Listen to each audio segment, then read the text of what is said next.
It's 3 a.m., your computer is off, or so you think, but a tiny green light flickers to life on your webcam.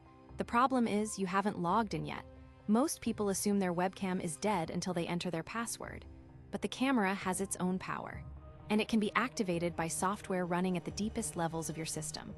When you press the power button, a chain of events unfolds. The BIOS initializes hardware, then the bootloader loads the OS. But what if a piece of code loads before the OS, activating the camera without your knowledge? Webcams have their own firmware, a tiny operating system that runs independently. This firmware can be reprogrammed to activate the camera at any time, even when the main computer appears off. In 2013, a student noticed his webcam light flickering during boot. He found a hidden process that started before Windows loaded. It was sending screenshots to an unknown server. The student's computer was infected with a rootkit, a type of malware that hides deep in the system.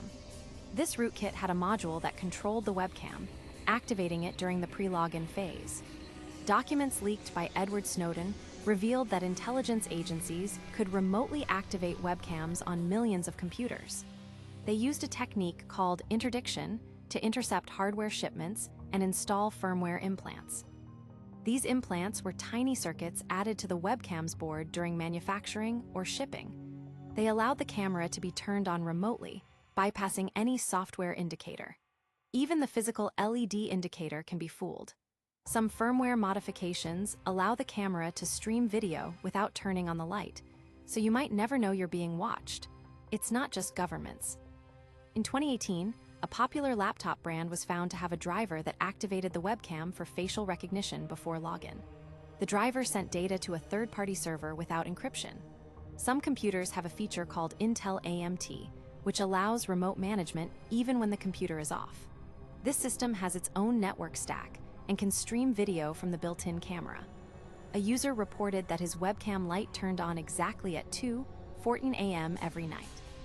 He disconnected the camera, but the light still glowed. The motherboard had a separate camera controller that was still active. Another method is through the USB controller. Malware can reprogram the USB host controller to send commands directly to the webcam, bypassing the OS.